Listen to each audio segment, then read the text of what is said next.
it will only get worse over time. All right, ma'am. With that, I'd like to thank you for taking out time speaking to us on NewsX World today.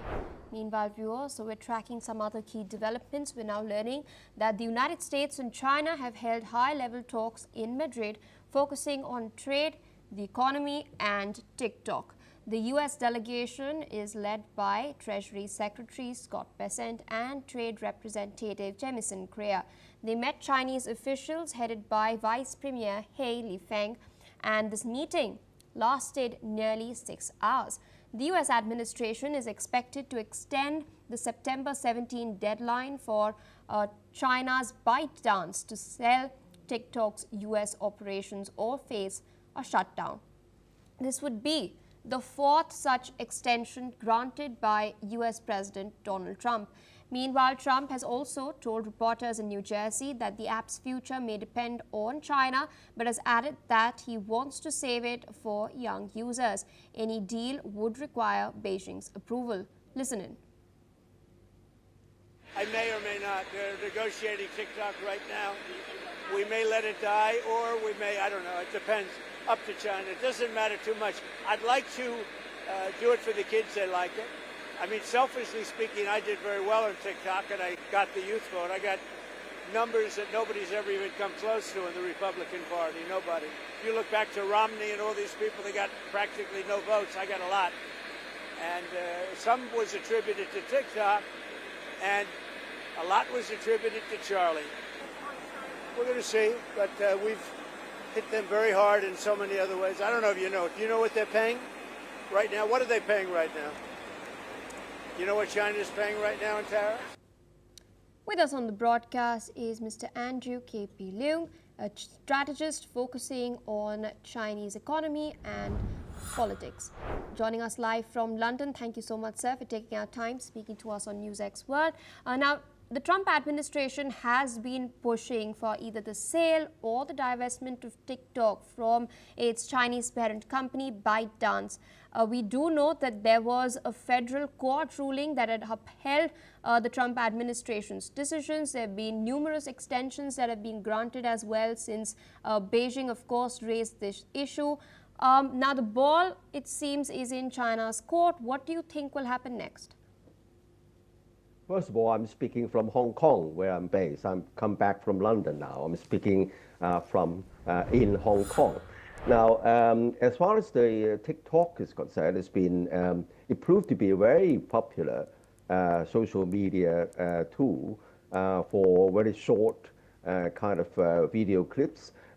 Extremely popular around the rest of the world. In China, it's called Douyin, and in outside China, it's called TikTok. Not only popular in the United States, but around the rest of the world. And a lot of young people are rallying behind it and using it.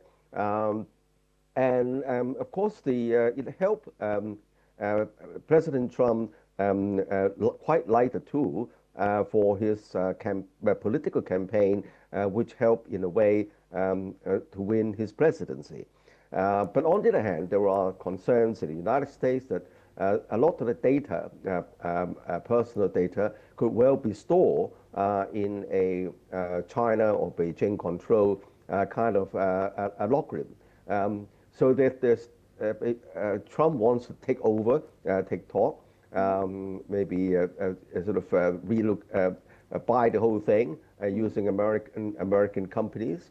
However, the parent company, which is ByteDance, which owns TikTok, doesn't want to sell the entire enterprise. Obviously, it is very, very lucrative and very, very popular. But it doesn't. It has to make guarantees and also provisions to make sure all the private data in the United States are stored in the United States government-controlled kind of data bank. But that doesn't seem to satisfy the Trump administration or his advisors, and hence the tussle. While this is going on, there's a great deal of anxiety amongst American users of TikTok, especially young people. They fear that TikTok may die one day, and they are migrating to the Chinese a separate equivalent, which is called Red Note. even though Red Look is basically China's own kind of platform, using entirely Chinese and it's Mandarin or Putonghua, but it's got a mechanism to enable the cross-language communication, and it's attracted a lot of the TikTok users in the United States who fear that they may lose this platform, and then they're known as TikTok refugees. And these refugees from the United States was the first time in history of the social media where the two countries are talking to each other across languages, because the TikTok refugees do not understand Putonghua and they don't understand China, and most of the people haven't been to mainland China, but they discover there's an entirely new world of their like-minded young people. So there's acts as a bond of friendship between the two peoples there. So that's another dimension there. And of course, TikTok is only one of the subjects going to be discussed in Madrid. There are lots of other issues. For example, the United States sanctions or restrictions of high-end semiconductor chips, so as to contain China's technological rise. But on the other hand, China is also developing its own high-end computer chips.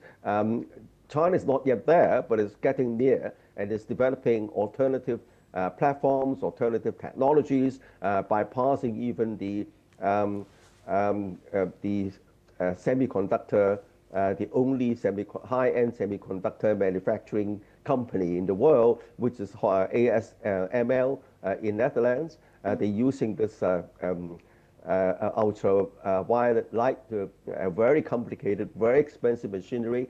Each one costs $1 billion US or more to produce these high-end chips. But yet this is based on one single technology, even though the single technology includes many, many different elements. But China is slowly developing alternative AI-driven technology, which could be much cheaper, and then using new materials to bypass this kind of stranglehold. So I think that there's a lot of dynamics involved in this tussle for power and dominance between the two countries.